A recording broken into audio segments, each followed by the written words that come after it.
presented by Dano's Seasoning. Yum yum, get you some.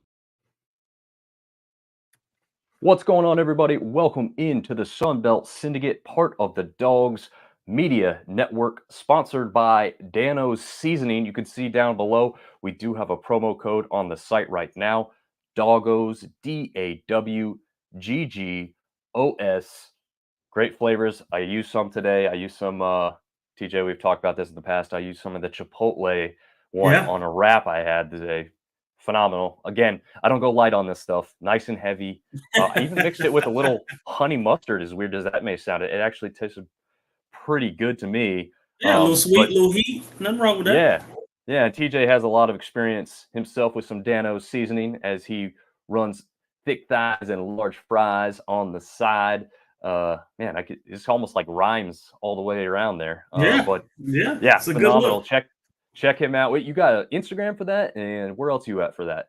Instagram. I also post a lot on TikTok, a lot of recipes, step by step, kind of what I do on TikTok as well. But a lot of what you'll see, you can find on my Instagram. Awesome. Thick thighs and large fries.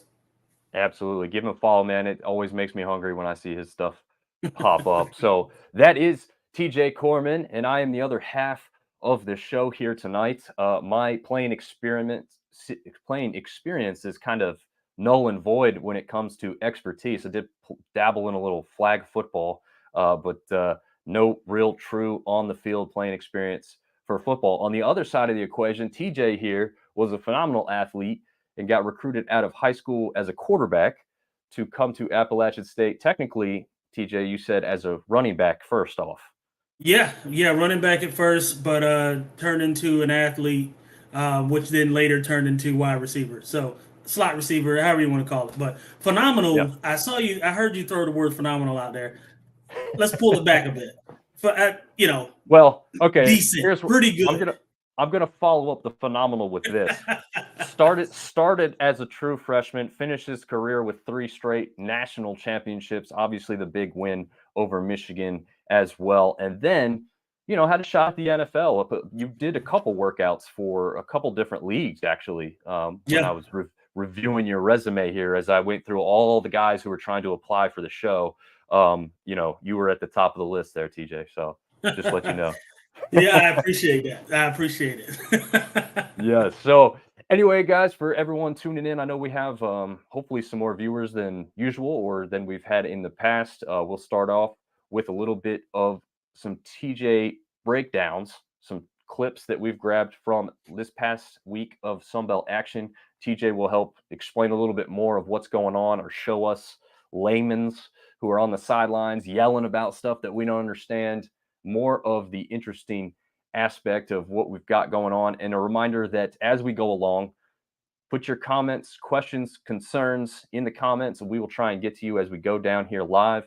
And hopefully everyone can enjoy the show tonight. TJ, the first clip as we bring it up here is going to be between Georgia Southern and Coastal Carolina. And let me get this up on screen here for us. 2 Sunbelt heavyweights. Yes.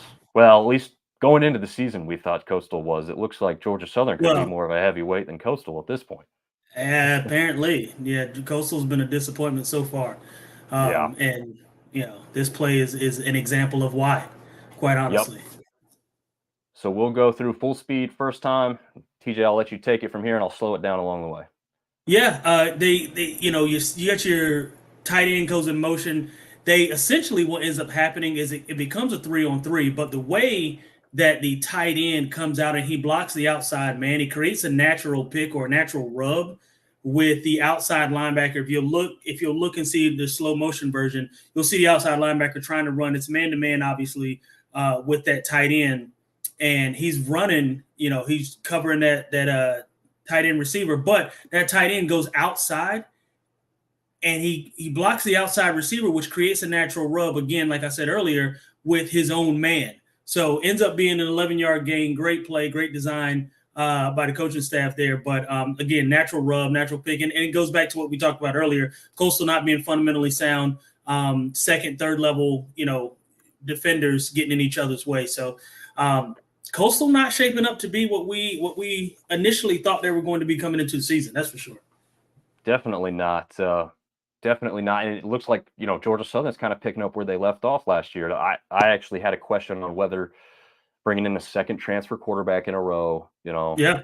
only a second-year head coach, obviously, that's wrong. Second year at Georgia Southern, obviously, he's very Right. Yeah. experienced head coach in Helton there. But, how does it work? How does it gel? And honestly, it doesn't look like they're much different. He had that little bit of a downer against Wisconsin where he threw quite a few picks there, Bryn did, but rebound nicely in this game for sure. And then we'll jump into this one, kind of one of the bigger matchups from last week as we had Louisiana travel all the way up to Minnesota.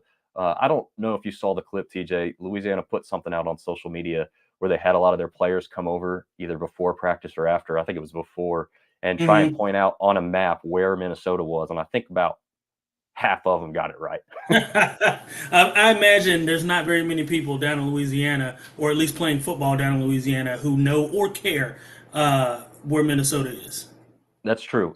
I think they would have known or cared a lot more had this game been in like November, end of November, than they do here at the end of September, early October timeframe. But let's take a look at this play here as we see Louisiana on defense and Whitfield, who had a tremendous game. I'm going to kind of circle him here with the mouse and then let TJ see what we're looking at here.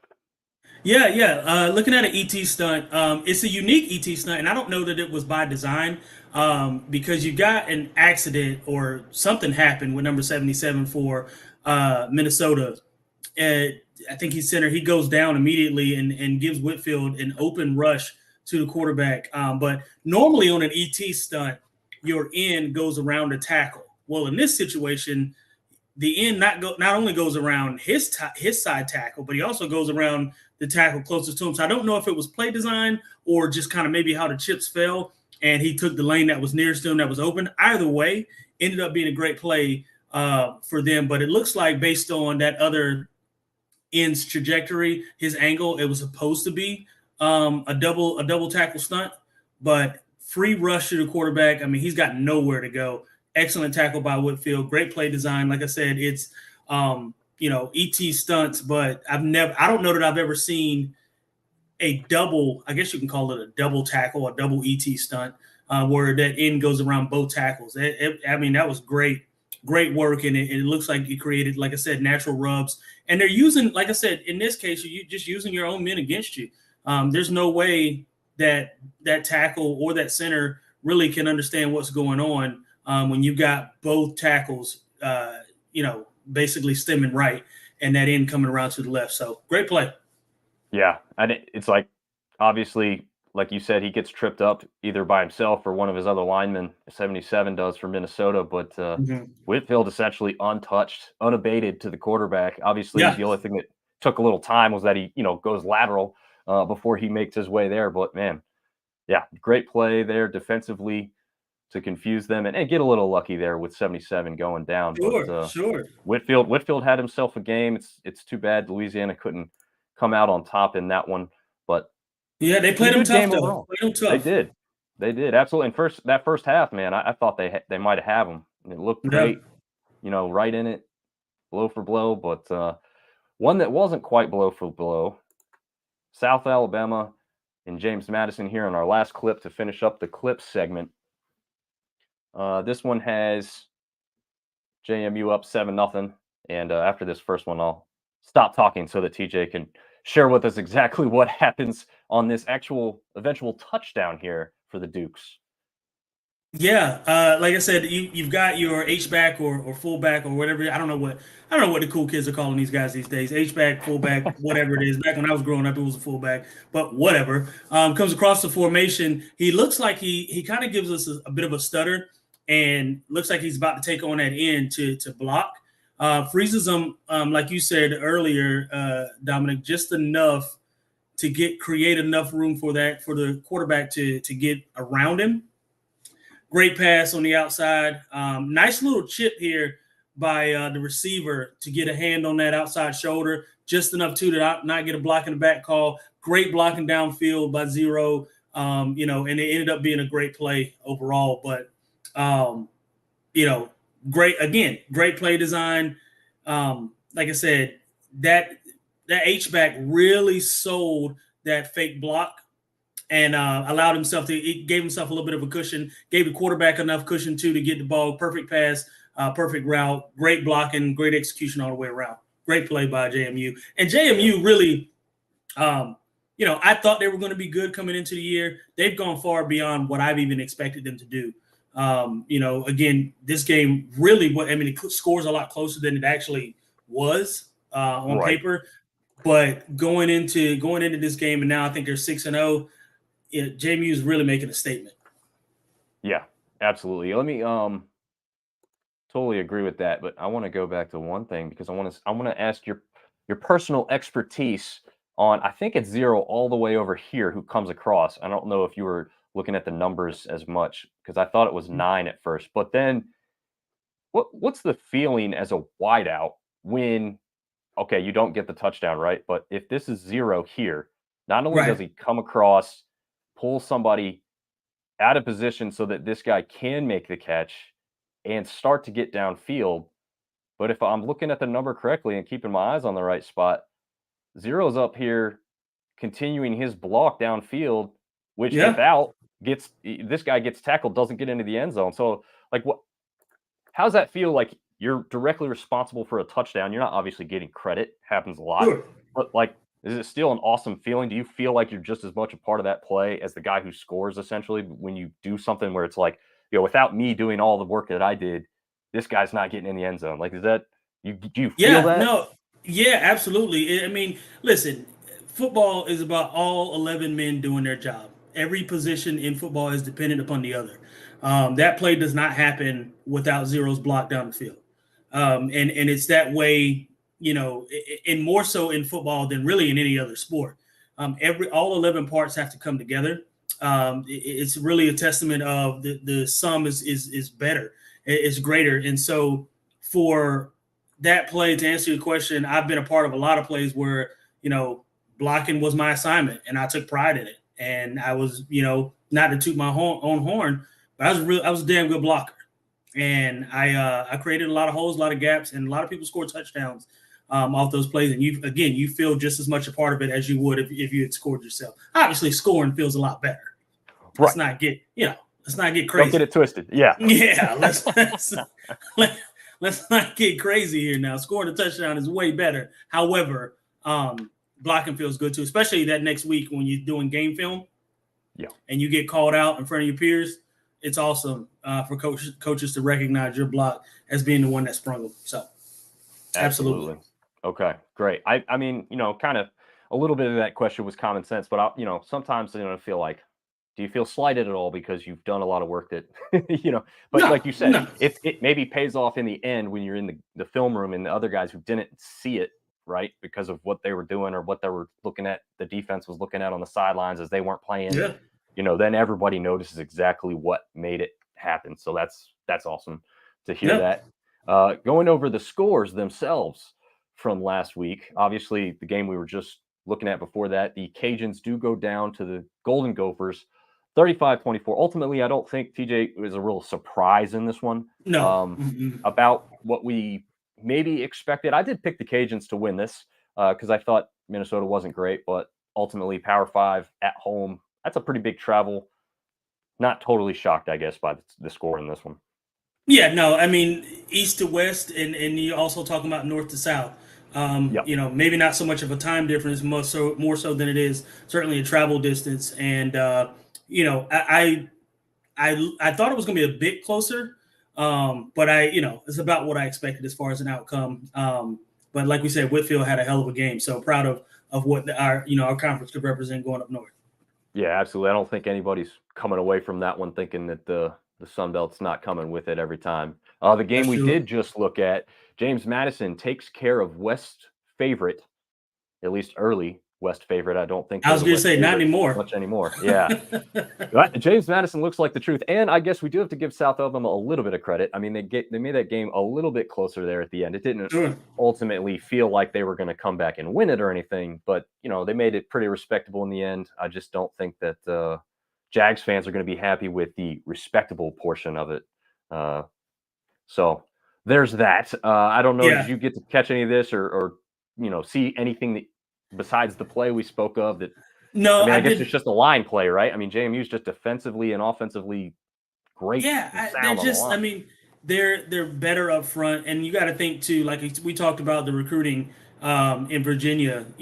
Those guys that don't get. If it's Virginia Tech or Virginia, outside of those two, JMU's next up. And honestly, I think JMU's at this point ahead of Virginia as it relates to recruiting. So, those guys on that offensive and defensive line, they're stout. They proved it.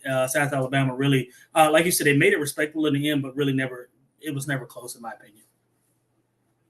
Agreed. One game that was also not close, and you correctly predicted right from the start, Arkansas State goes off against UMass, wins it 52-28. We will talk about this a little bit more later, but the quarterback, and I have to give a shout out here to Seth Johnson and also Jace, while they're both hopefully still watching, they let me know that the quarterback is not only a true freshman, but he's from Kernersville, North Carolina.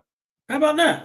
Yeah, Jalen Raynor, I guess I'm hopefully pronouncing that correctly. Doesn't seem like a hard last name. I just don't know where the emphasis is, on the last name. But yeah, I mean, he's taken over. Obviously, they didn't have a great start to the year with that game against Ohio State, but taking care of business versus UMass Minutemen. Anything to really say on this one? I mean, it just wasn't a close game, I guess. Yeah, no, I predicted this was going to be a blowout, and you're right. Rayner went off 383 yards, six total touchdowns. That's nuts. That's absolute madness. So yeah, I don't know. Again, you expected this against a UMass team, but 6 touchdowns for one guy. I mean, that's incredible. So hats off to Arkansas State. Yeah, they did a number. Yeah, I don't know. Maybe with this one and at least one of their other games, or whether you can say they've really turned it around necessarily yet, but it does look promising, right? Yeah, looks good with that kind of offensive output and a young kid who's ready to get in there and take over the reins.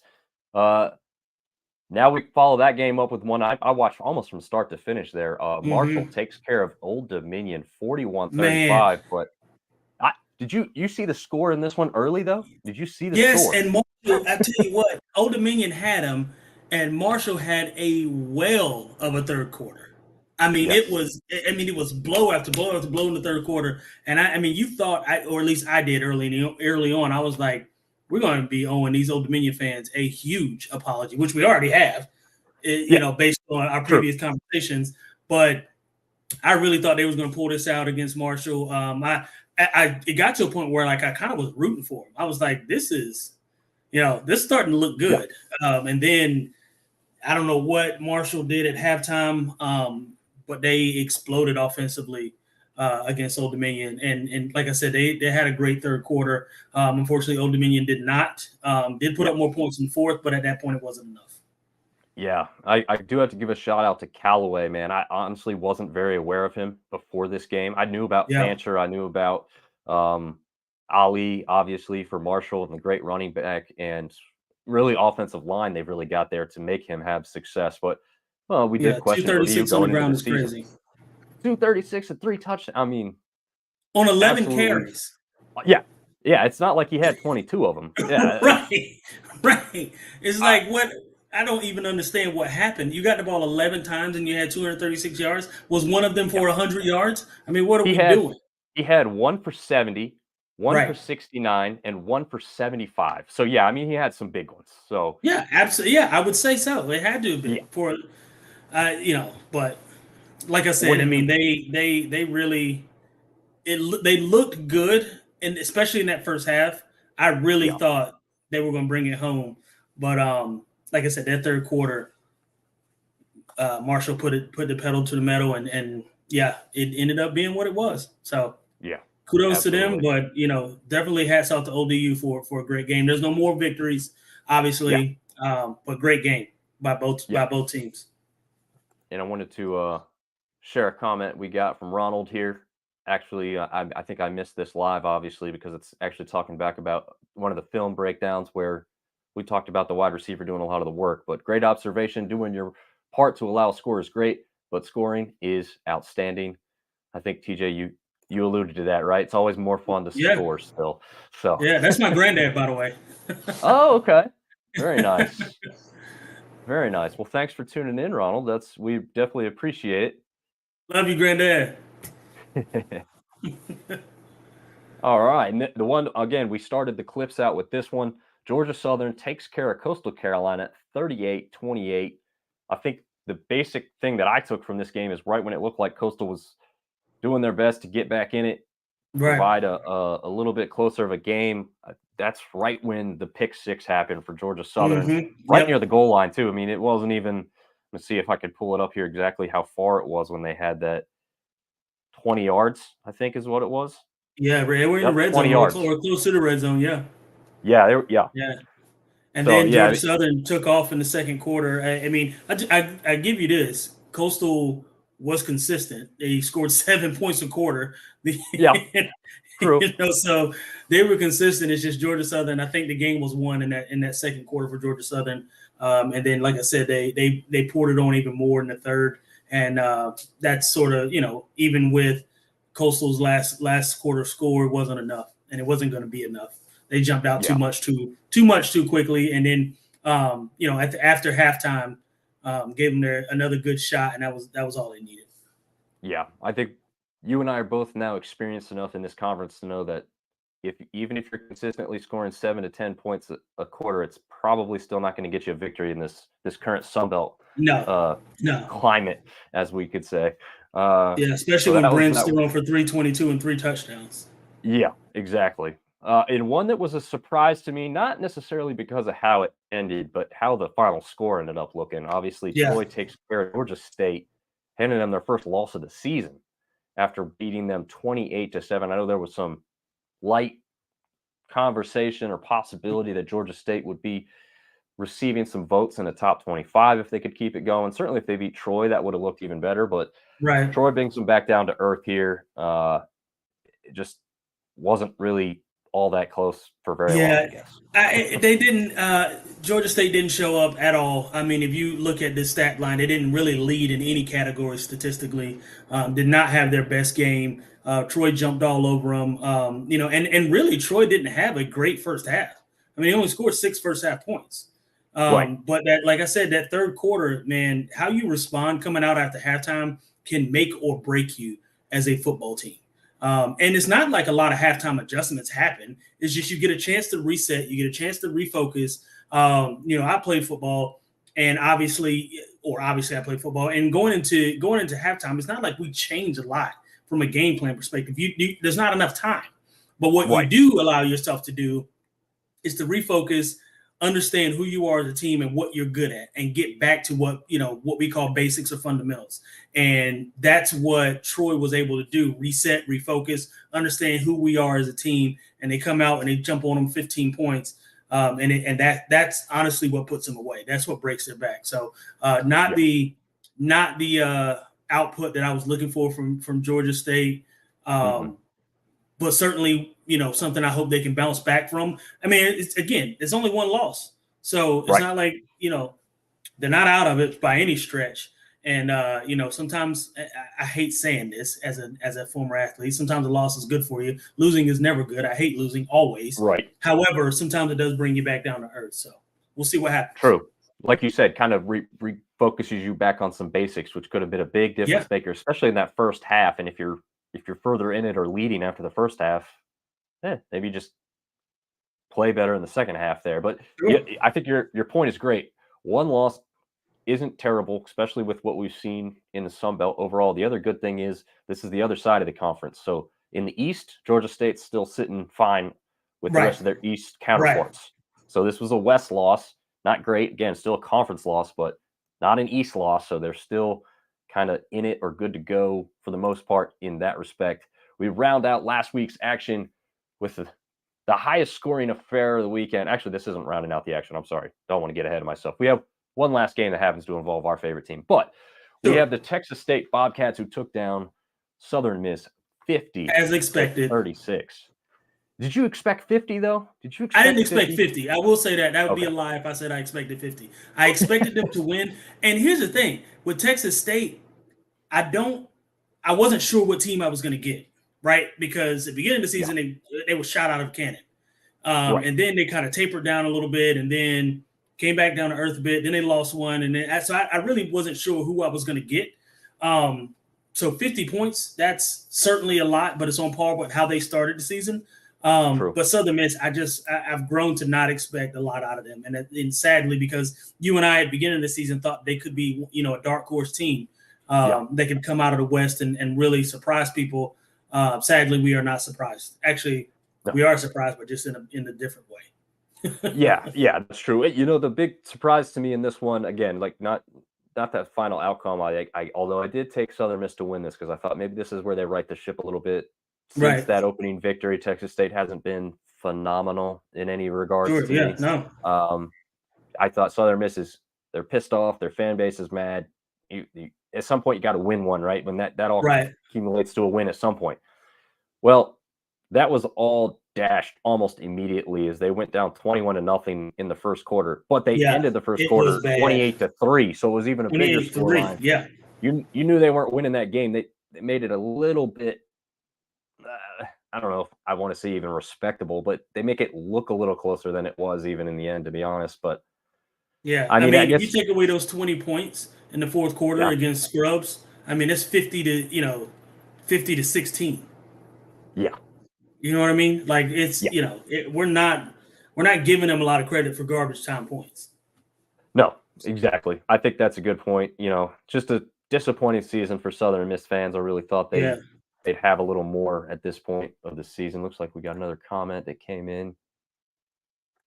Oh, okay. We got a Texas State fan coming back. I remember Artie Cat from last week. Thanks for showing back up and watching again. I think he was the one that pointed out our stream got suspended last week, actually. I think we had an ad pop up on a YouTube video or we got back on, but it did take a couple minutes. I went and watched it back. So appreciate Artie for checking back in with us. And absolutely. Go Cats. I mean, they just continue to roll.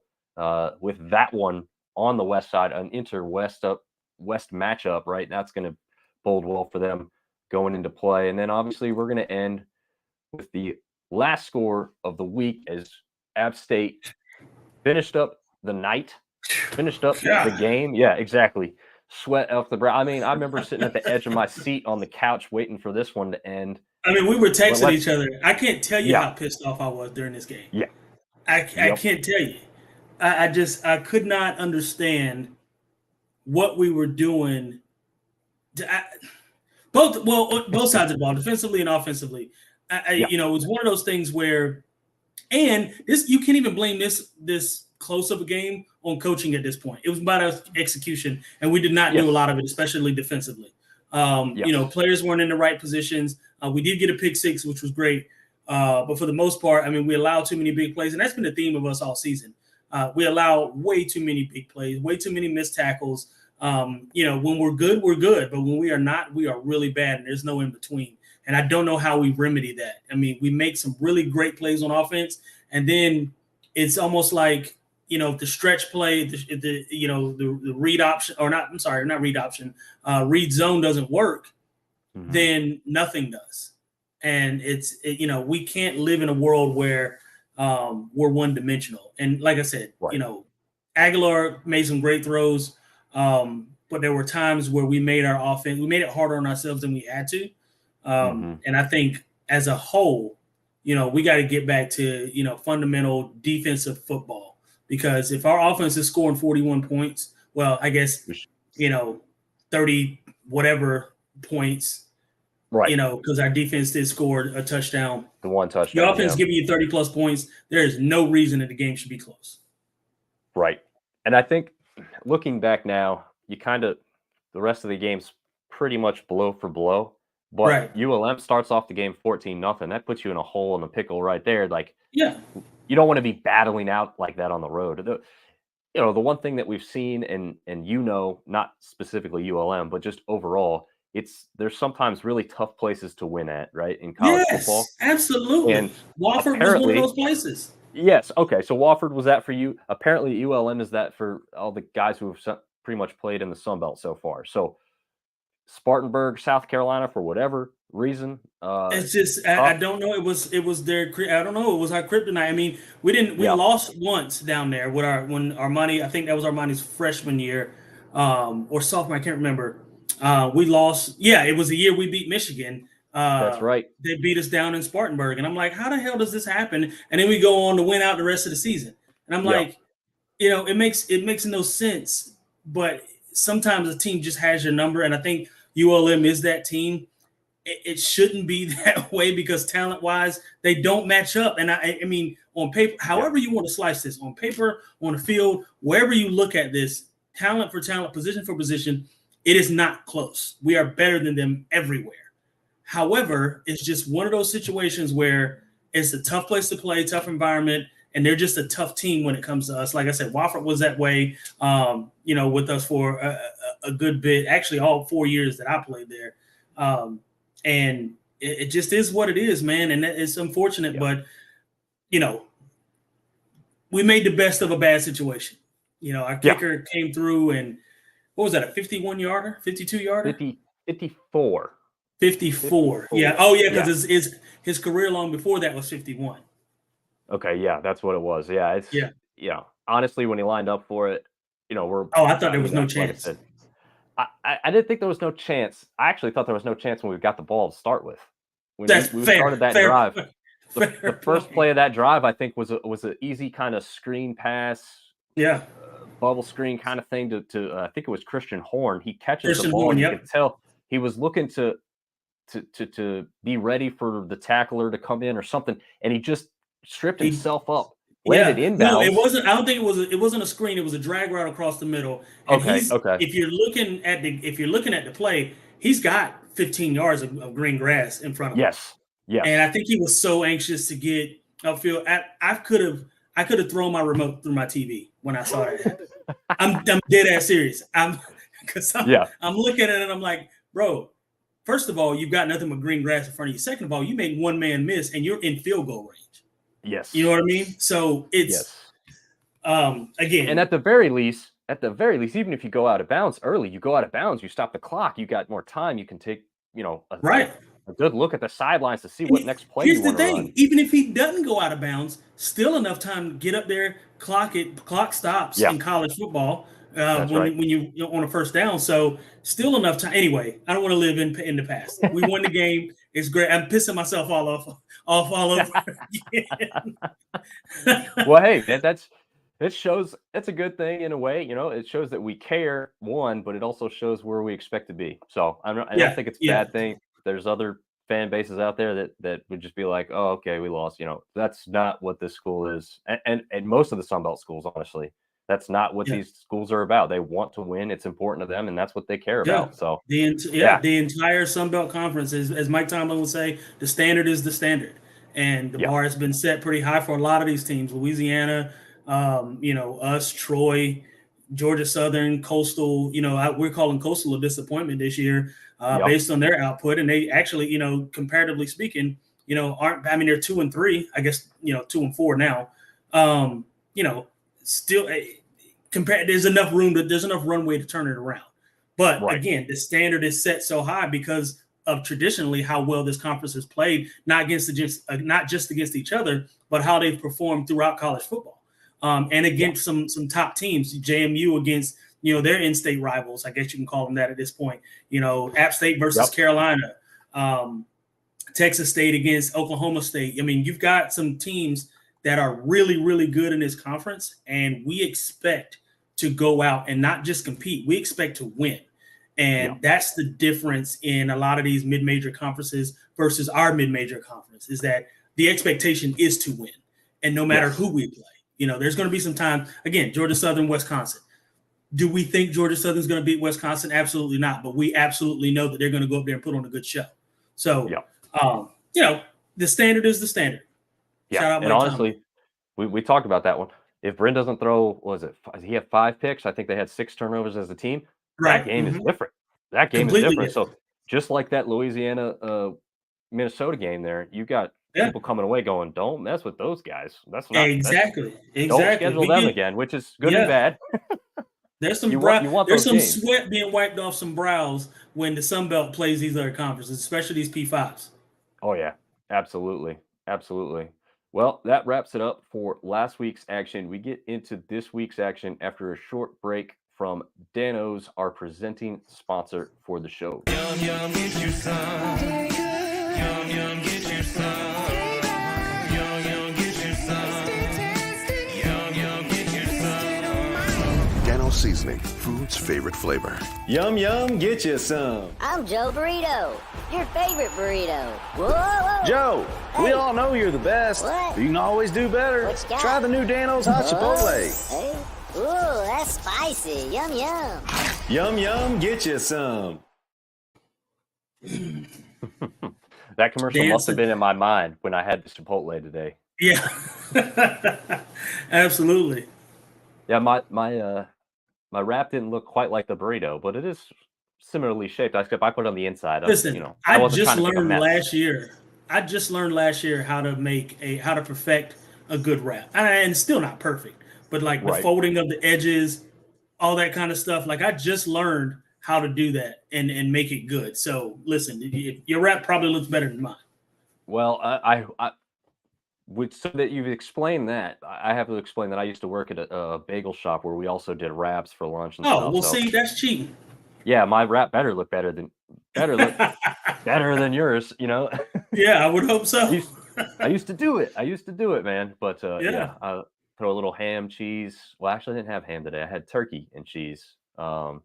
I miss all the extra stuff. You know, when you work at a place like that, you got your lettuce, tomato, Yeah, all the yeah. bacon. You got it all right there. Yeah, Man, man. Black olives, tomatoes, banana Yeah. peppers, the whole deal.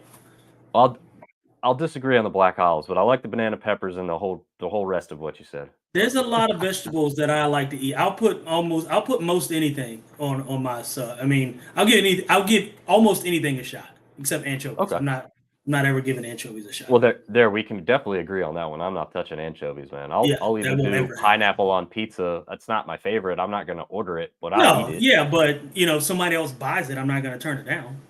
Exactly. Yeah, someone had Yeah. some for free the other day. I don't know where that was. Oh, my brother, when I flew up to Philly and saw that terrible Temple Miami game, he had a pineapple and ham pizza, or was it pineapple? It might have been pineapple and bacon, which was even weirder to me. But anyway, That's weird. it's actually not bad. You know, I'll like you Yeah, I said, mean, you again, paid it's for it, sweet, I'll eat it. savory. Yeah, Yeah. listen, it's free unless it's anchovies. If it's free, it's for me. Definitely agree there. That's for sure. All right. Well, getting into this week's matchups, we got one here right around the corner from us, TJ, as we've Yeah. got Marshall taking on NC State and Mhm. taking a little look on what they did last week versus ODU here. I think it's popping up on the screen here. There we go. Yep. All right. So going into this one, we've got an undefeated Marshall Thundering Herd, 4-0. NC State's only 3-2, although, they've played some pretty good teams. I think the Louisville loss last week was a little bit surprising to me. Not shocking, Yeah. but surprising. Yeah. The Notre Dame loss wasn't surprising at all, although I also thought they had a chance to beat them going into that game.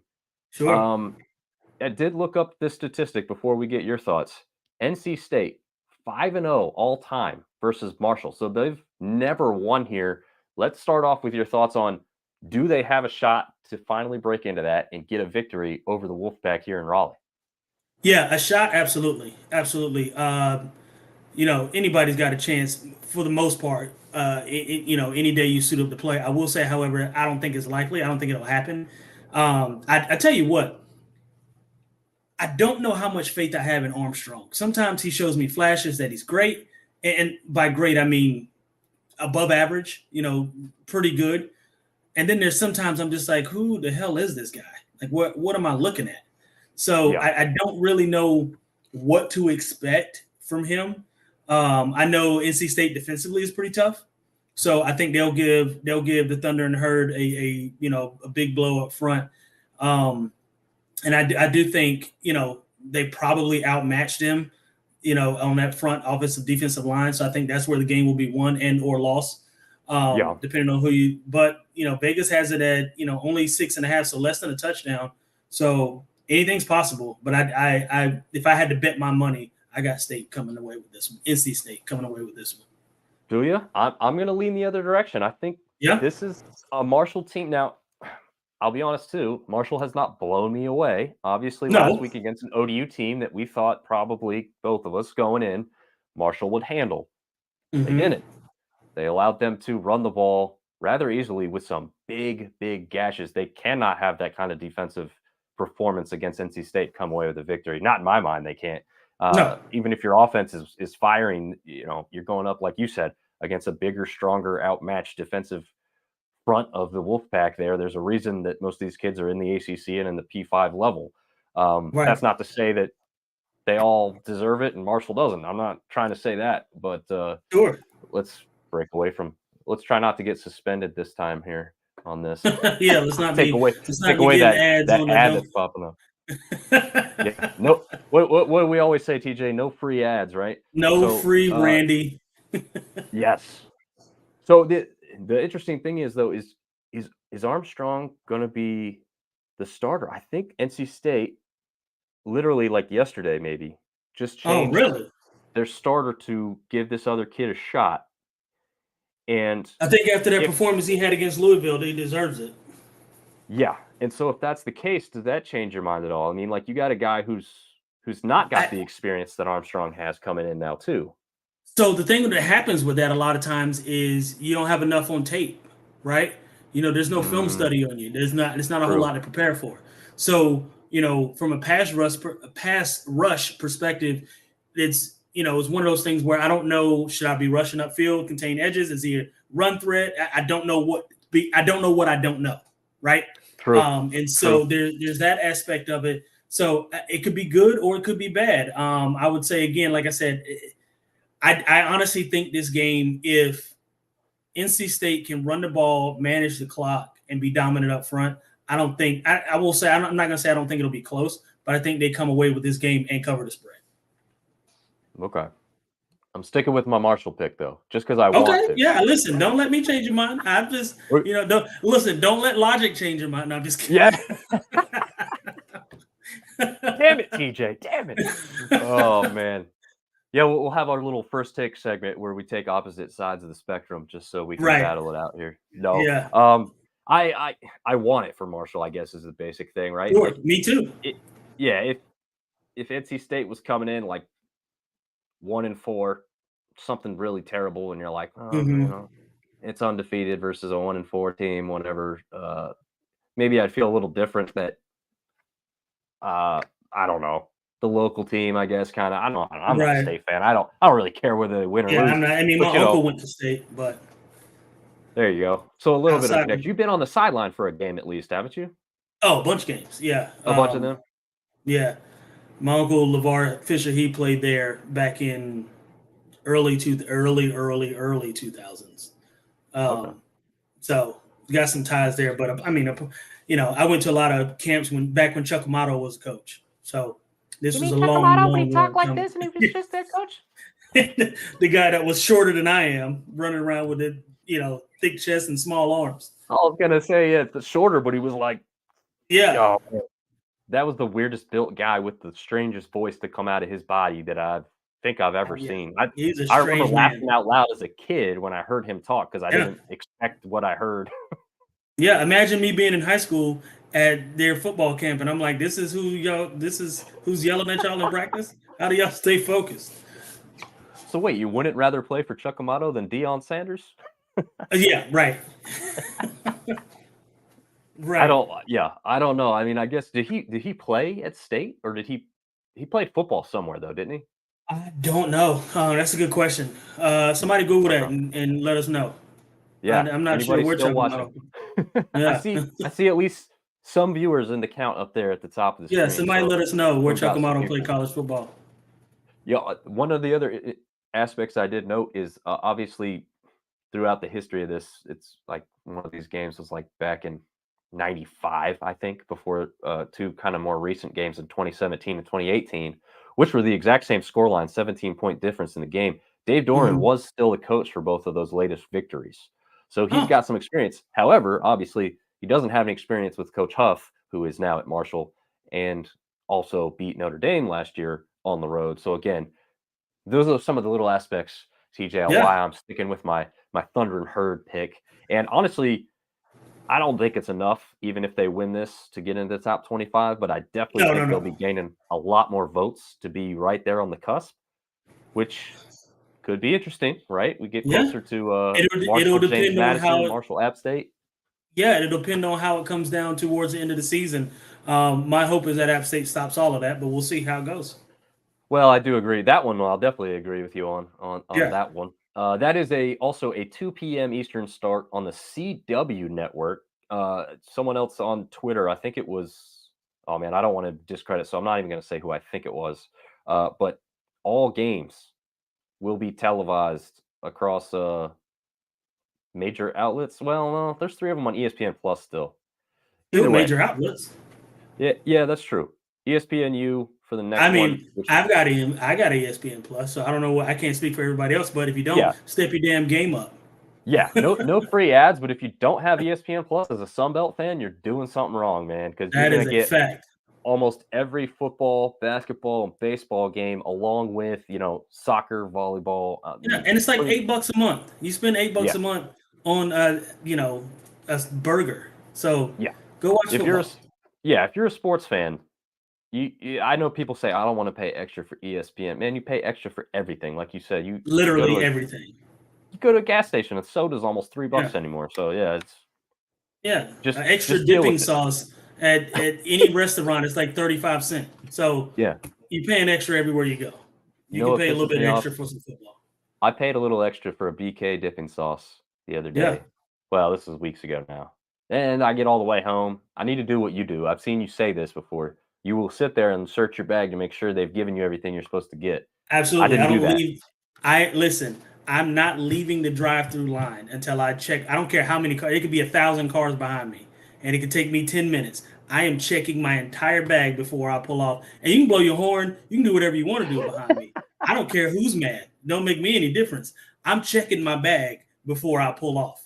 I'm having my sauces. My fries better be hot, and my burger better be wrapped the way I want it wrapped. So, Nice. listen, I don't care who's upset, and I'll go back in. I'll go back in the store. Everybody's Yeah. gonna be late. Wherever they're going, we're all late. So, whatever. Don't matter to me. Yeah, get it right. Fight me. Oh, Who man. cares? Well, Artie has stuck around. Artie Cat has stuck around, and he let us know that Amato did play for NC State back in 65, 67 at linebacker. It makes sense with his body build, I guess, right? That he's a linebacker. Yeah, but he's like 4'8". Who's he tackling? I wonder. Maybe Ari will chime in with more, but I wonder if he was any good statistically. They always say sometimes the players that can't do coach. I was gonna it's say one of those that those can't guys. do coach, except Deion Sanders. Except for Deion Sanders. Yep. And we've got a couple guys. There was a Dan Campbell. He was pretty good. Yeah, that's true. It seems like it is becoming. I mean, I know basically I would rather listen to anybody who's done the profession that I'm doing when I'm trying to, figure it out. That's literally done it, right? Yeah. That was the weird thing when Eli Drinkowitz, who's now with Missouri, was at App State. I was kind of like, he was kind of like the Amato to me, not because of how he sounded, but just like this nerdy looking dude with glasses who's never really played the game. Obviously, he's a smart dude, but when you've got guys that not tower smart over enough you, because Missouri is not very good. So, well, no, Missouri's ranked. They are Missouri okay. They team. haven't been in the past. Okay. Well, to your credit, with saying not very good. Their only real big victory at this point was against a ranked K-State team who is now not ranked. And then I was going to say else K-State is not very good at this moment. Yeah, I mean K-State I think is dangerous, but yeah, I mean I don't think they are conference champion looking team like they were last year. Obviously, No. As weird as that sounds too, because TCU made it further than them in the end. So your conference championship means almost not nothing as much. Yeah, exactly. So anyway, getting back into this coming week's action, we've got Texas State 4-1 going up against a 3-2 Louisiana team. And as I bring back up some highlights to look at from last week, we'll start with the opening kickoff versus Southern Miss. Is this going to add to the screen here? There we go. A little late.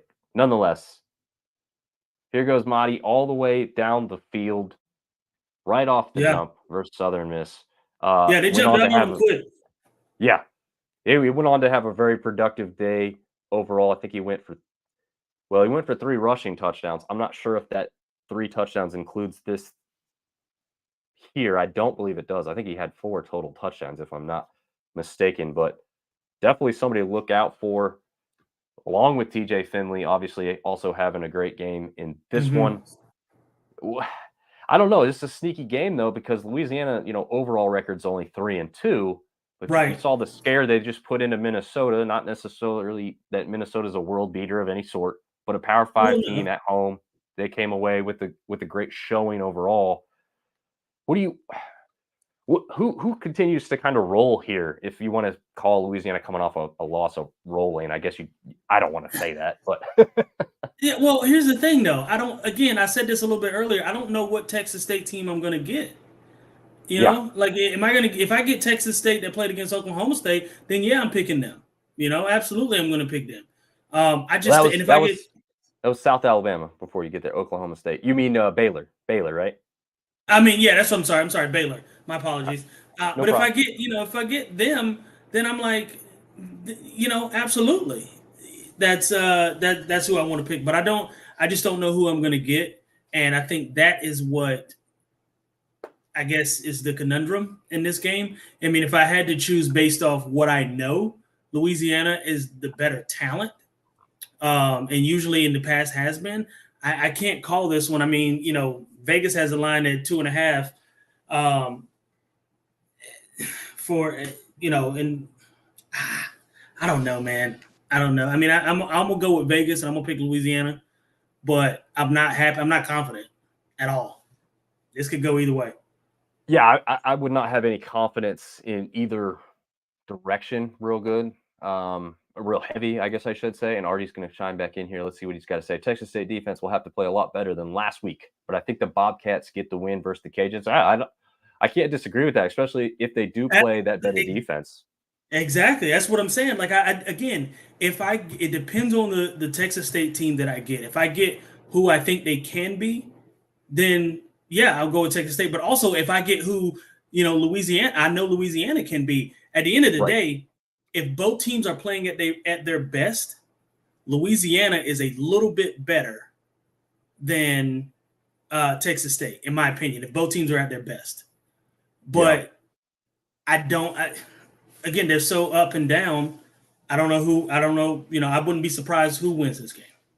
Yeah, that's true. I think this one, can we agree that this one's going to come down to, as Artie Cat says, defense for sure, but a big aspect of how well the defense is playing is how will the quarterback play. And I think you got a TJ Finley versus Zion Chris matchup here that could be pretty phenomenal if both guys are playing well, because we've seen what TJ Finley is capable of. Obviously, Zion Chris seems to just be scratching the surface of his potential overall, and can really make some plays with his feet.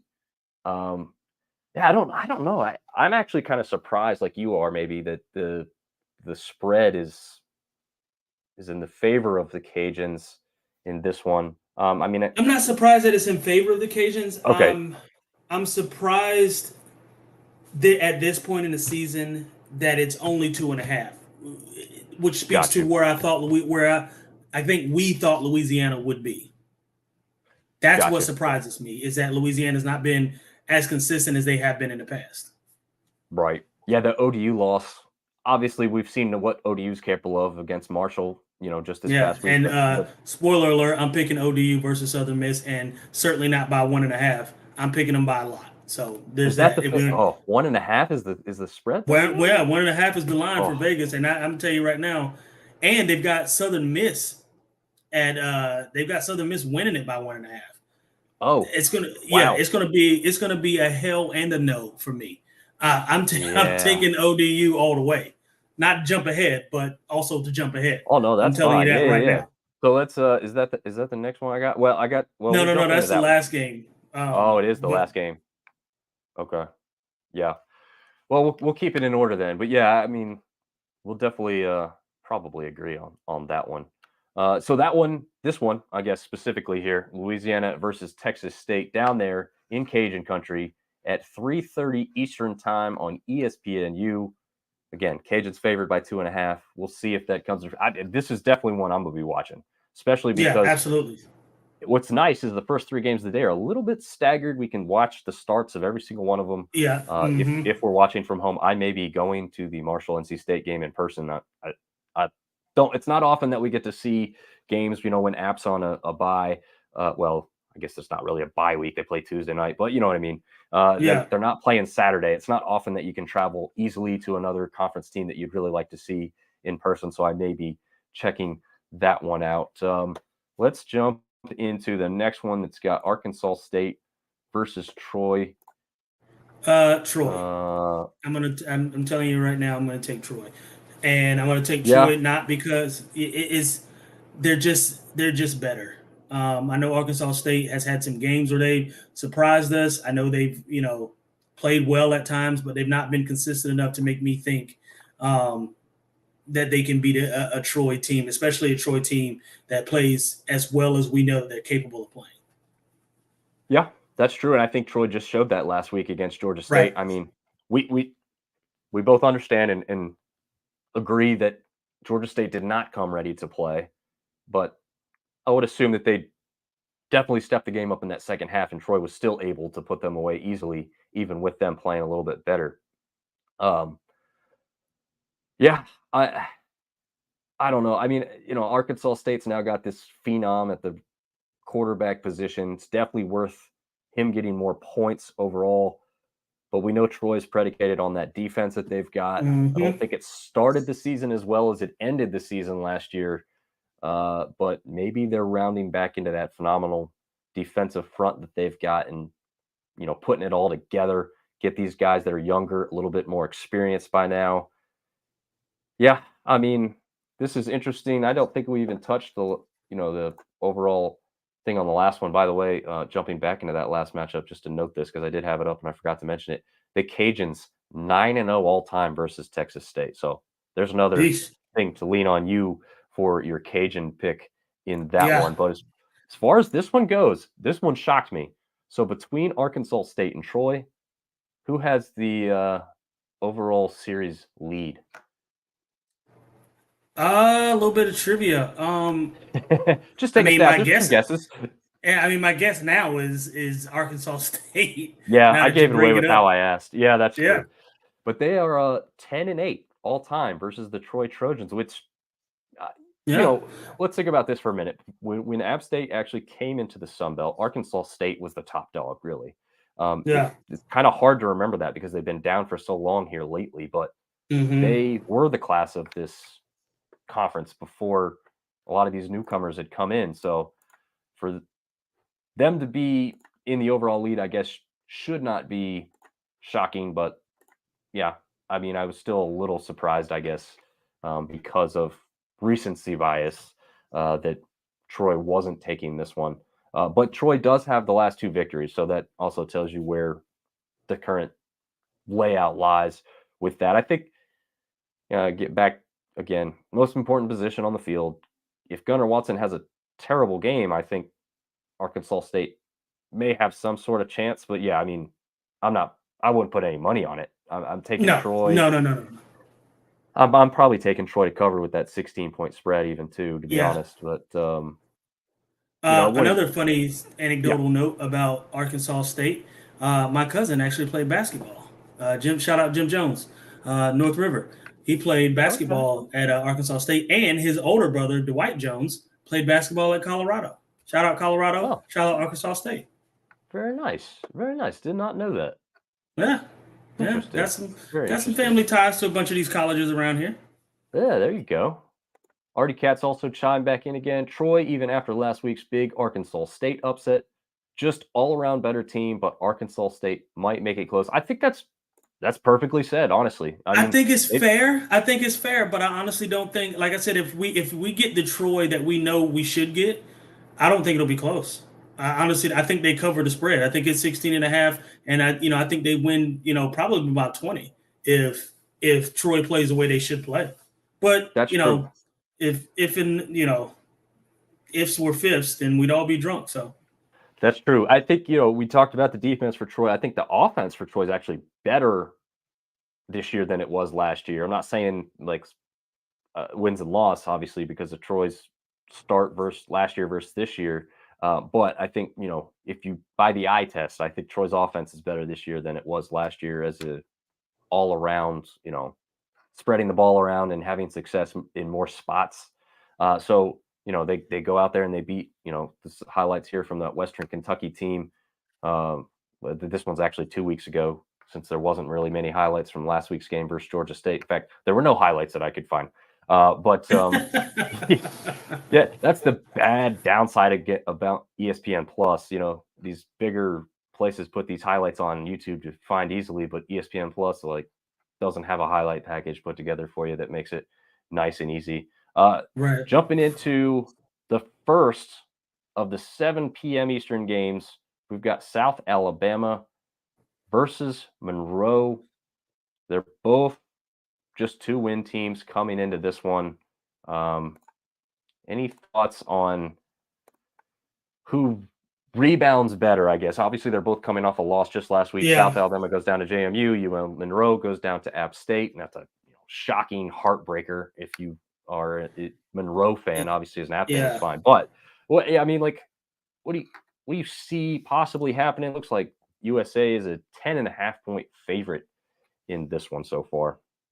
Yeah, I think South Alabama wins, and I think they win pretty handily, or at least cover the spread. ULM, I think, gave their best shot to App State, and they were going to do that because traditionally they have. But I think they gave what they have best wise in terms of ability to offensively, defensively put everything together. I think that was the best that we'll see of them, the rest of the year, in my opinion. Yeah. I think South Alabama is better than the tape that they put on for sure. And I think this is the bounce back game that they have. And I think they put it all together, against a UL Monroe team that, quite frankly, isn't great all the way around, but they have flashes to where they have played great. And so I think this is an opportunity for South Alabama to kind of show who they are. Yeah, I think I agree with you on this one. I mean, Jaya Wright really kind of impressed me last week, but it was not the greatest defensive performance there by App State. Howell was a great wide receiver for them. I mean, they just had success all over the field, so it's hard to say like, oh, they're going to just lose all that. But also at the same time, South Alabama was the West favorite coming into the season, and a lot of that was predicated on the fact that they were going to have a great defensive front. And obviously, with where them and Troy were last year, South Alabama before their bowl game was only a 2-loss team. Both those losses pretty close, if I can remember right, especially the one versus Troy. So you've got to think that ULM probably doesn't have that good of an offensive performance 2 weeks in a row because they're not historically doing that. And I was going to say that's not their MO. That's just not who they are. So, exactly. And they're not going to give us back to back. Listen, if they do, congrats, kudos to them. But traditionally, that's not who they've been as a team. That's right. And Artie Cass letting us know Bowden has ULM playing well and doing better than many predicted. Absolutely. I mean, I was really impressed with what we saw there last week as App fans with where ULM is at. For whatever reason, they usually perform better at home. This game is also there at home in Malone Stadium. Will more people show up than last week, right? And after that performance, is it going to improve with the attendance? I mean, they deserve more fans with how they're playing. If they could play like that absolutely again, they do. Yeah, I mean, and if they can continue to put up games like that, the problem is there's so many schools in Louisiana that they're competing against talent wise, and it's hard. It's hard. I mean, Louisiana. I mean, obviously, LSU. They're cream of the crop as it relates to schools in Alabama, but you've got Louisiana State, Louisiana Lafayette. There's just there's too much going on for them to, and then also out of state schools too. I mean, Alabama's recruiting, in Louisiana, so there's just a lot that they have going against them from a recruiting perspective. But they have played better, and they're playing great to Artie's point. But I don't know, like I said, traditionally they have not been able to give us those consistent back-to-back offensive type of games. And I don't see, after what they did at App, I don't see it being that same way again. Yeah. No, I think that's certainly where we can agree is that it's just not likely to happen 2 weeks in a row. I guess, again, the only thing I could point to about why it could happen is they are playing at home. It's not like they have a big travel week they're getting prepped and ready for. South Alabama Right. is coming to them, and South Alabama did just go all the way to Virginia. So it's kind of like, up and down a little bit. I mean, Monroe's not crazy far for the guys in Mobile, but, it's Right. still a destination they got to travel to. So, Sure. maybe that evens it a little bit. I guess I wouldn't be blown away if it's within that 10.5-point spread. But yeah, I mean, smart money. I mean, I'm probably taking the Jags to rebound and try and get back into that form that I think many expected them to be at going into the season. Right. Let's jump into that game you tried to jump to earlier as I dropped this pen all over here. We've got Old Dominion 2-3, a little bit of a surprise, going up against Southern Miss, who's just 1-4 coming into this one. I don't know what to make of this. Old Dominion, more impressive than what I thought going into the season. Southern Miss, not as impressive as I thought going into the season. Although I think at this point in time, I wouldn't have been shocked if Southern Miss was just 2-2. So the fact that they're 1-4, well, I guess it wouldn't be 2-2 at this point with 5 games. But you know what I mean? I Right. guess I expected them to lose to both Tulane and FSU. I just didn't see them losing to both Arkansas State and Texas State No. before the season started, especially with how they finished last year. They've got Frank Gore Jr. down there, who I thought would kind of run a little wild this year, and obviously that has not happened. So, what do you think we will get kind of more specifically in this game? Yeah, I think I think ODU pulls away. I think they're too much offensively. I do think Frank Gore Jr. is going to have a pretty good game. I mean, last week he or so far he's got 4 touchdowns on the season. He's not having as good a season as I thought he would. I think you predicted towards the beginning of the year, like you said, he would in your words, run wild. He hasn't exactly done that. Mm-mm. That said, what better game to get back on track than ODU? However, ODU has completely changed my mind this year about what I thought about them, and I'm gonna ride the train. I'm gonna jump on the bandwagon. Call me wherever you want to call me, but at this point, I'm gonna ride the wave with ODU and see how this goes. Like I said, I mean, line is only 1.5. Southern Miss. That tells me smart people think that this could be a pick'em game, and if that is in fact the case, if it's up in the air, I'm taking, based on what I've seen performance-wise from Southern Miss versus ODU, I'm gonna take ODU. Okay. Even though I'm showing the highlights from the game that ODU somehow almost lost to an 0-2 FCS team. Listen, it happens. We're not always our best. Maybe they needed a Snickers. They were hungry. I don't know. That's true. I was listening to shout out to some of the other guys who do what we do, which is the Monarchist and the Thundercast. If those guys happen to be watching or listening, I was listening to the joint show that those two did last week, and it turns out that there was some injuries and some guys being kind of held out in this ODU game versus Texas A&M Commerce. So that's a little bit of an explanation. Doesn't excuse it. They should still have beaten this team way worse and still perform better. They all admitted to that and agreed upon that. But there is a little bit of a story than just like, hey, they had everybody, they were 100%, and they just went out there and laid an egg. Not quite what happened. But anyway, and it happens, right? Not everybody's going to be 100% all the time, and a win is a win, and we'll take it, even if it's not pretty. Yeah, absolutely. One more comment from Artie Cat on that last matchup. I do agree that the ULM, the best branding they can do is that shark helmet, which comes from the airplane. The shark look to the side of the airplane. I don't know the historical prevalence of it, but yeah, it's certainly one of the coolest helmets in the sport.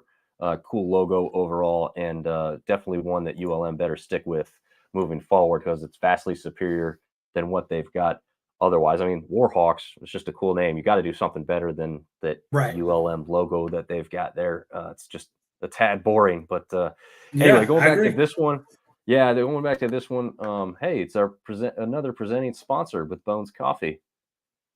We can actually let this one roll because that's literally Yeah, we a can college let this football one dog roll. sponsor. We're not really going to let it roll though, folks, because No, but we could we- if we wanted to. we could if we wanted to. Yeah, I recognize her from all the Bones Coffee commercials, and it's phenomenal stuff. So if you do have some desire to get some flavored coffee, they have a bunch of cool Halloween flavors out right now. So a little bit of an ad read I'll throw in there just because they popped up on the screen. But it is phenomenal stuff. Just like Dano's, I've actually tried it. I can swear by it. I would order it again. Fantastic. Going back to this game, yeah. I mean, if you look at the first 5 for Old Dominion, they've literally gone back and forth. Loss, win, loss, win, loss. So Right. if history repeats itself, ODU will win this game here. So there's a little bit of a statistic for you on that side. Little silver lining.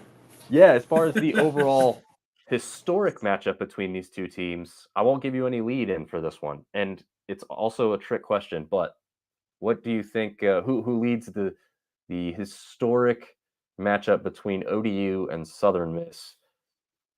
I'm gonna guess they haven't played very much in the past. Boom. They haven't, but they have played twice. Huh. So, Southern Miss, I'm guessing, because historically Southern Miss has actually been fairly decent. I think that's where Brett Favre went to school. it is where Brett Favre went to school. However, this is where the trick question comes in. It's 1-1. Ah, But obviously you weren't far off, right? So yeah. I knew they hadn't played each other very much, especially, and this is just geographically speaking. And I know, like I said, I know some historical context, and I know some people that played at Southern Miss. So there's that. okay. There you go. So they last played in, it looks like 2016, and Old Dominion took that one. So technically coming in, ODU also has the latest victory in the series overall. I'm guessing not many games were played because, like you said, Southern Miss was at a pretty high level, been in Conference USA. ODU obviously was moving up, and they didn't even have football there for a little while. So, yeah, I think that was part of the reason for that. Artie Cat chimes in, ODU all the way. Southern Miss looks pretty bad this year.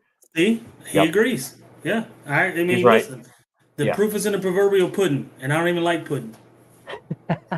Well, you know what's funny? Like last year, coming into the season with what Southern Miss had done the previous year in Conference USA, apparently, they were going to have a lot of guys out from their roster that were going to come back this year. So it was like, okay, yeah, they're going to have another down year. This Sun Belt's pretty strong for them to come in from what most people thought of as a weaker Conference USA.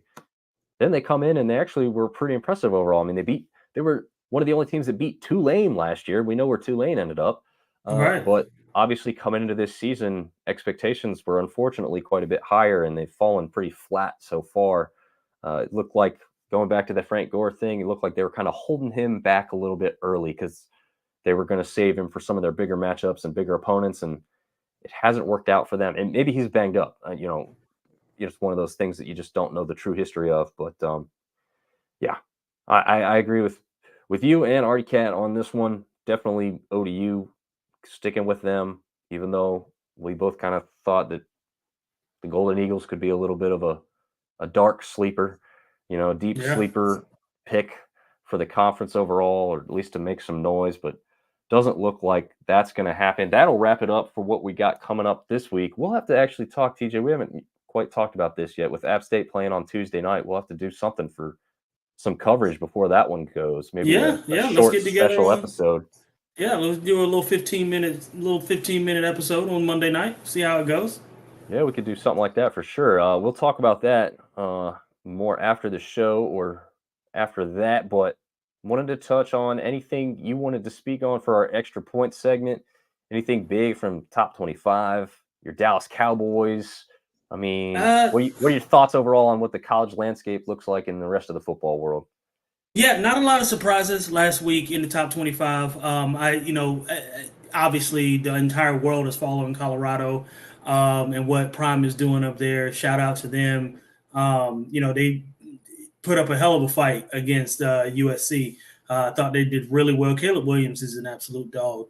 But so was Shedeur Sanders. I mean, he had 4 passing touchdowns and a rushing touchdown, almost 400 yards passing, and I think over 400 yards total offense by himself. So I think I think Colorado's on a trajectory. If you were told me last year, obviously Prime going there notwithstanding, but if you had told me last year that a 1-11 team would turn around and win their first 3 games and be 3-2 going into a year, I told you were a damn fool, right? Right.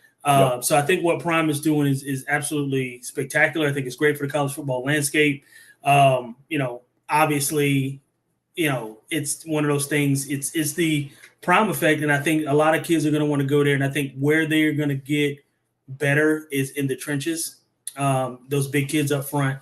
I think they'll start to gain some depth. Like we talked about a few weeks back, a lot of those guys that are on Alabama's roster, LSU, Florida State, Carolina, those, P5 schools that aren't getting a lot of burn but are still really good football players, they're going to start migrating west. And I think you'll see a huge difference in total play. Outside of that, I think Duke blew it against Notre Dame. Yep. I put up a status the night that they played. I said Duke needed a mirror so they can see exactly who blew it, because they did. They absolutely blew that game. Had it won, and I think you could see the shock in all the student section's faces when they let Estimate get loose off what he break, like 7 tackles to get into the end zone? It was ridiculous. It was ridiculous. At that point, they were setting up for a field goal. They weren't even trying to score a touchdown at that point, right? I mean, no, they just wanted to listen. And I'm not a Duke fan. I have no ties to Duke. Don't like them. Don't even know anybody that went there. Actually, I do know one person that went there from it. He's got a friend of mine through a friend in Atlanta. But they blew that one. Outside of that, not a whole lot of surprises. Shout out to Kentucky for beating Florida. Not a super huge surprise. Florida's not very good. Hadn't been for past couple years. They are ranked in the top 25. So Kentucky did what I guess people didn't think they were going to do. Right. But looked pretty good doing. Question there. Kentucky now faces UGA. What do you think? Two things. Do you think Kentucky's a real enough contender to actually look good or win that game? And do you think Georgia is actually the number 1 team in the country right now? Because I think there's a lot of people that are saying they aren't. So I think those people are outside of their mind. Georgia is clearly far and away the number 1 team in the country. Obviously, nobody is going to play their best every single game, every Saturday, right? It's not possible. It's not going to happen. To your first question, Kentucky being a contender to Georgia, come on, man. Come on. They're going to beat them by 30. You think so? Yes, absolutely. Georgia is better in every statistical way. What if Ray Davis goes off again, man? He had that game against Florida. Ray Davis is unstoppable right now. Listen, the talent it's a different level. I don't know very many football players who grow up thinking, I want to go play for Kentucky. You go there because it's the last ditch, that's where either your family went there or that was the only school that recruited you. Nobody who has a choice of schools go to Kentucky. Shout out to Kentucky fans. No disrespect, don't mean anything bad by it, but you go there to play basketball and watch basketball. They don't stand a chance against Georgia. And Georgia is absolutely the number 1 team. You've got some good teams out there who, Michigan's good. They should have beat Nebraska. They did 45-7. That didn't prove anything to me. Texas beat Kansas. Not surprised at all by any stretch. Penn State is gonna Penn State, right? they're gonna be good every year at the start of the year. Then they're gonna lose to Michigan and they're gonna lose to Ohio State because that's what they do. That's who they are. They're the Oregon of the East Coast. Oregon starts strong every single year, and then Oregon loses to USC or whoever else, and their ranking goes. It's just how it works. Some teams you can bet the farm that they're going to be who they are, and Penn State is one of those teams. So that's my tangent. Yeah, I do like Washington. Okay, Penix is a real deal. I mean, in the true Heisman candidate, I think I've got Caleb Williams, and then I've got Penix, and then I've got Shador as my top 3 Heisman candidates right now. A lot of people think I'm crazy for picking Shador. If you look at the stats and if you look at his game compared to those guys and the numbers that he's put up, it's not far off. That's for sure.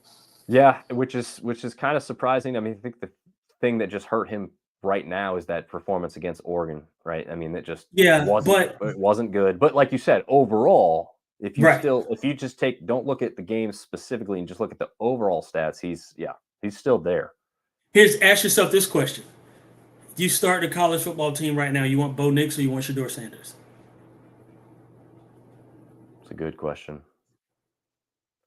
I'll be honest. I haven't followed Bo Nix enough. I probably followed Shador better because I watched more games that Jackson State played last year and so far this year with Colorado than I've watched with Bo Nix under center at Oregon.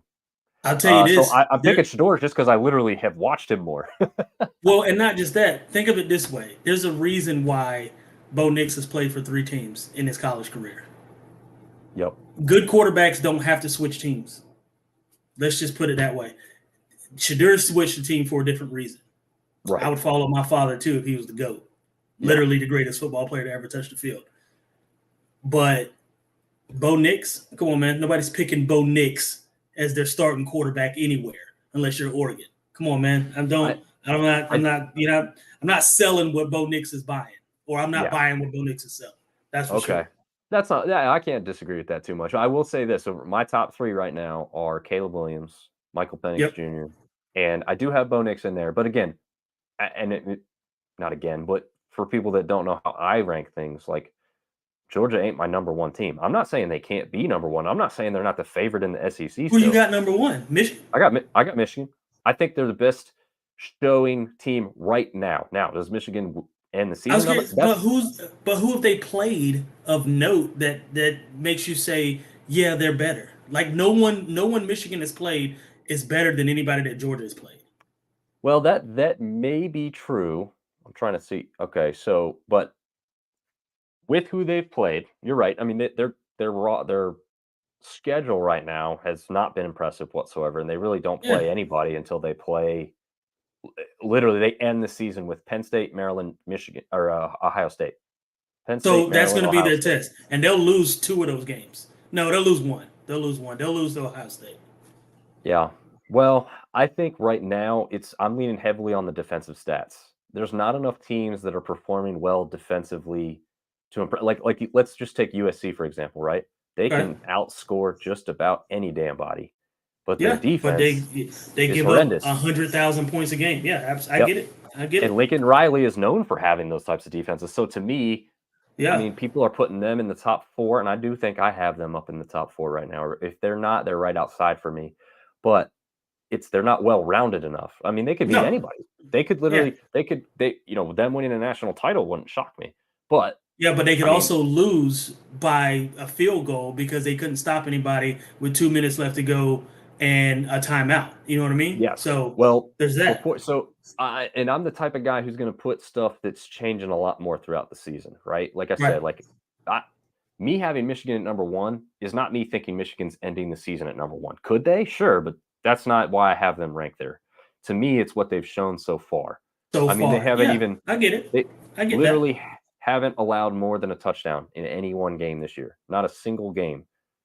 They haven't allowed their opponent to score more than 1 touchdown. So to me, that's again, you do have to look at the strength of the schedule at that point. No, it's not good. You've got East Carolina, UNLV, Bowling Green, Rutgers, although was undefeated going into that matchup. And then you've got Nebraska, who has been pretty bad. But they have taken care of business the way you would expect them to so far. So that is why I have Michigan at 1.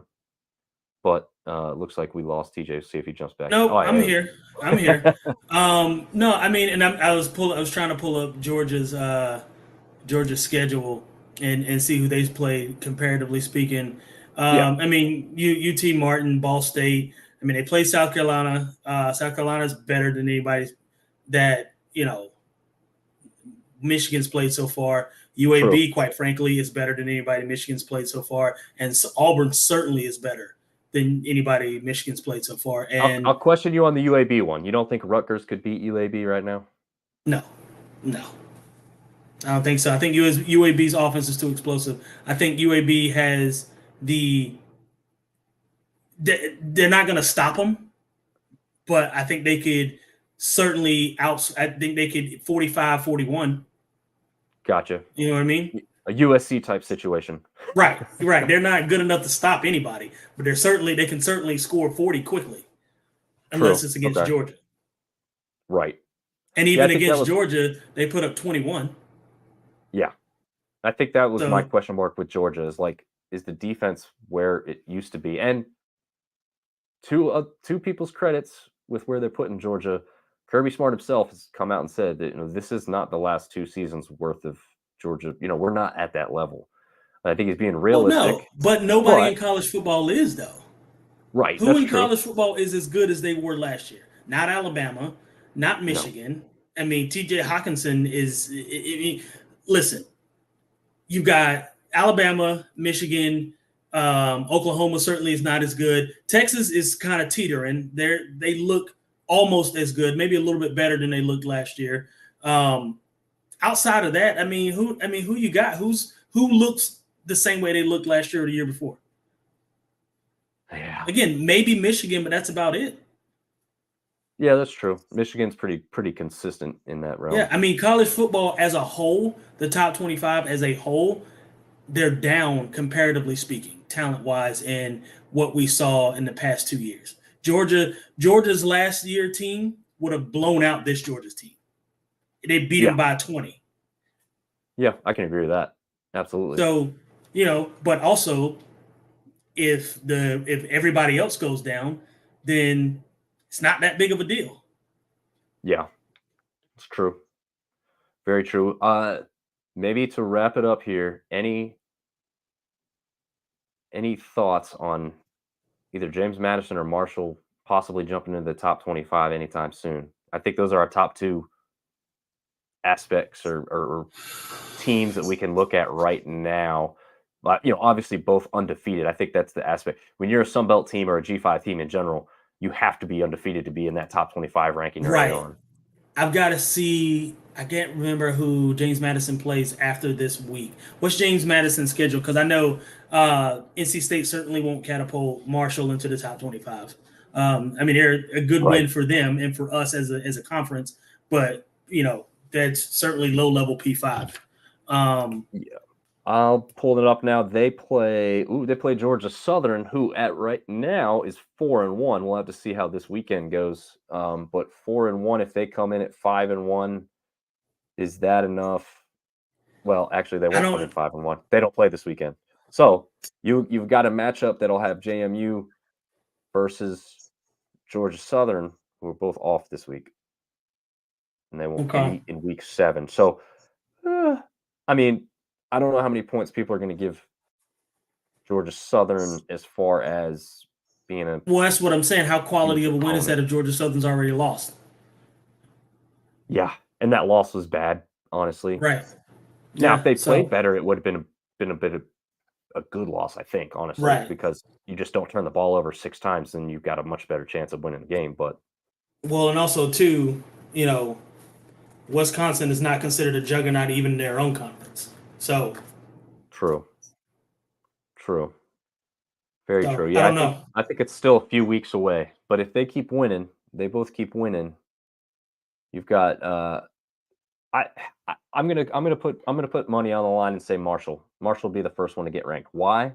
If they beat NC State this weekend, right? And if they beat Georgia State, even though they had that bad looking loss, if Georgia State comes in with that 4-1 record, which they will, obviously, because they don't play this week either.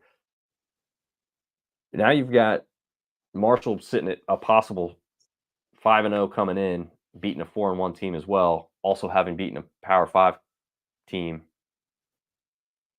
which JMU did beat a Power 5 team, but it was Virginia, and they're freaking awful. At least NC State's got 3 wins so far this year. Right, yeah. So I'm going to say I'll put money on Marshall being ranked first if they continue, but then they also play each other the week after that. So there you go. So that may decide it, to be quite honest. It could. And it's a Thursday night game, which means Especially, if they continue be... to go, if both teams continue to go undefeated, that might decide who's that 23rd, 24th, 2015. Yeah, where's that game at on Thursday? Oh, it's in Huntington. Dang. I was going to say, Harrisonburg is a reasonable drive to go up and see that one on a Thursday night. I don't mind riding shotgun. Yeah. It's Huntington's a little further, man. That's I'm good on that. 7 or 8 hours in a car. That's not going to happen. Yeah, no, I'm good on that. May go down the street though. Check them out against NC State. We'll see how it goes. I got nothing else to do. Yeah, I know. That's what I'm thinking. 2 o'clock's like the perfect time, man. It doesn't waste your whole day. You've got your morning, exactly. You got your night. It's perfect. And like I said, for you and me, that's a 20-minute drive at the most, maybe. I don't know how far it is for you, but that's about how far I am. My kid might want to check it out. We'll see. Yeah, absolutely. Well, we'll have to be in touch about that one too. But I guess as we wrap it up here, Artie Cat has let us know another great show, gentlemen. We appreciate you brother, and all the interaction. Anybody else who wants to jump on whenever we do this live, which pretty much will be every time, jump on. Give us some questions, some comments. We'll definitely be including you in the show. We love the interaction. It's a lot more fun when people care, right? We already talked about that with fans of the team, so we want it for the podcast too. We appreciate everyone tuning in. Check out TJ across social media. I think you're TJ Corman across most of it, right? Yep, absolutely. Social media, TJ Corman on Facebook, 2 Instagrams, Thick Thighs and Large Fries, and at Mr. Corman 12. And then I'm kind of on X, Twitter, whatever that is. I don't check it that often, but I am there. Yeah, I did find you the other day. I was like, this isn't him. And I realized it was just a really old photo of you sitting in an office chair, I think. Yeah. I'm hardly ever on whatever it is now, Twitter, whatever they want to call it. I'm hardly ever on there. Well, Sunbelt Syndicate is across all of them. Maybe too many of them. We're on Twitch. I don't know if anybody's tuned in on Twitch tonight, but whatever. We're there. So we've got all the coverage that we can have. College Football Dogs here. We're trying to work on doing some more previews, writing articles, post-game stuff as well. So you can find us on the internet, social media. Be on the lookout, and we will come back at you next week. Thanks for tuning in. See y'all later.